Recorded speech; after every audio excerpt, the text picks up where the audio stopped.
Hey guys, it's Neil of Anchor Ranch Farm in beautiful Scio, Oregon. Realized the pigs are actually graduating soon. They are going to the processor.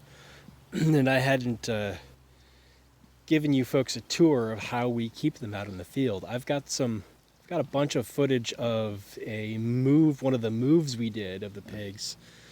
But and when it's not the busy season, I'll edit that and put it up on YouTube, but hadn't done an explanation of how we keep them out here in the field. And they are about to graduate, go to the processor soon. So here's one of our feeders. This is a gravity feeder, food grade barrel with the bottom cut out. If it rains, I put a lid on it, but it's not raining in July in Oregon right now. And that's pretty securely screwed in there with wooden braces, and there's that wooden base that the feed spills out. There's about an 1.5 inch gap between the bottom of the barrel, which again is cut off, and the that base where the feed falls in. So as they eat the feed out, it spills down from the barrel into the base and refills itself. You've seen the shelter before. Here's the waterer. I made that mud puddle. It was hot today. It was probably over 95 in the sun, so I got the hose out and made a big mud pit for them to lie down and cool off. But this is their waterer. I've got a T-post and plumbing fittings, plumbing pipe, water-safe pipe. Water-safe pipe. I'm getting a greeting. Hey, focus. Focus. There we go. Plumbing, water-safe, fittings, and hooked up to a hose, and then these nipple drinkers. And I'm gonna try not to get sprayed here, but see, there's a bite valve. Focus. Thank you. Focus. There's a bite valve here, and if they bite down on that, they get a drink of water. Right now, this hose is hooked up to a hose bib just because there is one. If they were farther out in the field, I'd fill up an IBC, a big food grade container full of water, and use there we go, getting a drink of water, and use gravity and water pressure to get the water to them. And then we have we have a trough over here. So we have two spots to feed them, so they don't crowd the feeder too much. And we'll put extra food in here. Use this a lot to put wet food in, and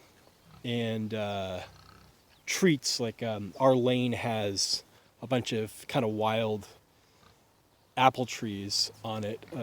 The apples, they make okay applesauce, but they're not really good eating apples. So when we collect them, we give them to the pigs. Let's go over actually. So this is not the first area they've been in. So they've been in here a few weeks. You can see they kind of spiral out from kind of a central area and root up everything. This was waist-high weeds, oxeye daisies, thistles, young blackberries, young hawthorn, a bunch of other roots and weeds and things. And they've been in here a few weeks, and the pigs like to kind of go around in a circle, root everything up, and they have now turned it in to this. So there's not a lot of organic matter in here. Again, our soil is pretty depleted, and if there was pig poop in here, I wouldn't be picking it up.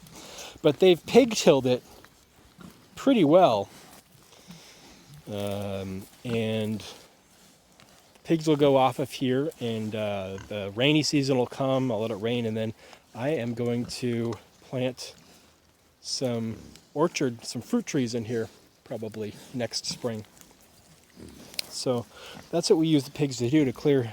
I mean, this was a very heavily overgrown, weedy area that is now essentially rototilled, but with pigs. And to be honest, I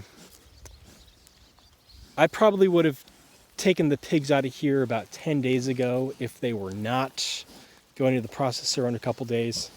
But instead what I did is I gave them some extra space. They're on about a third. There's 8 pigs on about a third of an acre here right now. Normally what I've had them in is about a quarter acre size plot, and I don't let them root quite this much before I move them. I like this, but right now I'm not concerned because it's summer and it's dry. But if it was a little earlier in the year, my concern would be if we got a big rain, this would turn into mud. And while the pigs like a mud pit to lie in when it's hot, this is kind of a, if this was really muddy, it would be a slip hazard. It'd be a slip and fall hazard for my pigs. And so I wouldn't want it to get this far gone, just in case we get a big rain, for a safety issue. So it's not even a leather boot, okay? It's not even, God, yeesh, leave my boot alone. Leave my boot alone. Go eat your food. Go eat your food. Go eat your, they like having their ears scratched. They like having their ears scratched. Yeah, okay, come on. So yeah, and this, right there, see those 2 strands, 2 white ropes? That is how we keep the pigs in their pig pen. Yep, 2 ropes right there. That's a polywire rope. It's a 6 strand, I believe. So each of those ropes has 6 wires, metal wires twisted up in it, and then inside along with the plastic polyfibers. The bottom one is about 6 to 9 inches off the ground, and the top one right now is about 2 feet. We change the height depending as the pigs grow, because you don't want it so low that they can step over it, but don't want it so high that it's higher than their heads. Fiberglass spacers.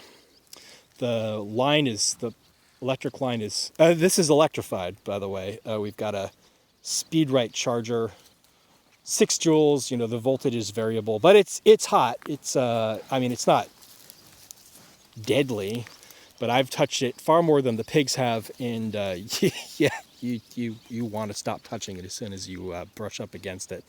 But that electric line is heavy, so without those fiberglass spacer posts, it'll sag down and ground out on the ground. And then the corners are T-posts with plastic insulators.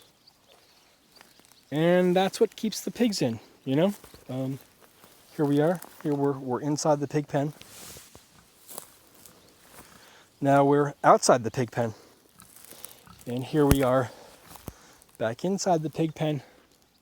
See, the pigs are out here rooting things up. They kind of do, it's evening now, so it's cooled off. They like to come out early morning and evening and root around, take a siesta in the day. And we have, not only have we never had a pig get out, we have never had a pig test this electric fence, except for when they're weaners, they're about a month old, we bring them on the farm. We do have them in a small pen with this electric wire, and they'll touch it a few times to see what it is. They'll find out. Yes. Yeah, scratch that tree. Knock that tree over for me. Knock that tree over for me. That would be great. That's an old, everything in here is hawthorn, which I like the hawthorns some places because the birds like it, but we're going to convert this to a family orchard. So we've got to get rid of the hawthorn trees, in this spot at least. And they love using the hawthorn as a scratching post, which is great. Make it a lot easier to get those roots out when I get around to it.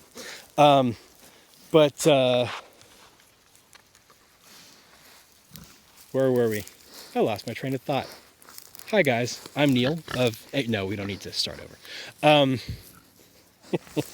Let's just spend some time with the pigs. Hey, piggy. Good pig. Good pig. Good pig. Yeah. So they're out here rooting around. Yeah, so we've never even had them test this electric fence, except for when we first trained them to it. And it takes them just a few times of testing it when they're small and they get the idea. And then when we've had them out in the field, the only time they even touch the fence is when they're playing around, they're being rambunctious, and one of them will we've got some pigs using the facilities over here, so I'll try to keep the camera in a different frame. All right, there we go. But the only time they've touched it is they're kind of fooling around, playing, and one of them will back its butt up into the fence accidentally and get a shock, and then they all squeal and go running for the shelter or whatever their safe space is for the day. So, I see a lot of people talking about building like Alcatraz prison to keep their pigs in, and talking about how hard it is to keep their pigs in the pen. And the reason is your pigs are miserable because they don't have all this green stuff to root around in. They don't have fresh air and open space. They don't have trees and shade and plenty of fresh water and food. And so of course they want to get out. But these pigs look how happy they are. Look how happy they are right here. They've got plenty of food. We just saw the food. They got plenty of food in their freezer. That's their freezer. They're going to be in the freezer soon. I'm sorry, pigs. They've got plenty of food in their feeders, but they're out here chewing on this. Focus, please. They're out here chewing on this stuff. So, they're happy. So they're happy in here. They could, instead of eating this stuff, they could get an electric shock and go eat that stuff, which is, basically the same. So they're happy here. That's why they want to stay. That's how it works. You make the pigs happy, and then they'll stay in their pen. It's simple, guys. The hardest part of keeping them out here in the field actually is moving them, because now if I were going to move them to the next quarter acre, it would be across that line out there, and that right there is a big focus. Okay, is a big whatever. It's a big black. That blurry spot is a big blackberry patch that's just starting to ripen. There we go, just starting to ripen up. So eventually, if I opened this up, one of them would move over there, find the blackberries, and then they'd all be on it. That'd be that. But as it is, every time I move their fence and take this electric wire down so they could cross, they're so happy where they are. It takes them, it takes them a day, like 24 hours, to where they finally will kind of wander over there. And this is, by the way, even putting their food and their water and their shelter over in the new area, it'll take like a day before they kind of get bored of all the stuff in here, and they decide, oh, okay, we're going to go into that new area. So that's it, guys. Raising pigs on pasture.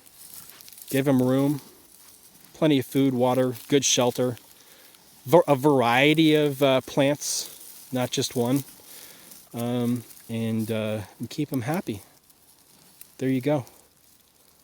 I'm Neil from Anchor Ranch Farm with the pigs. Peace be with you.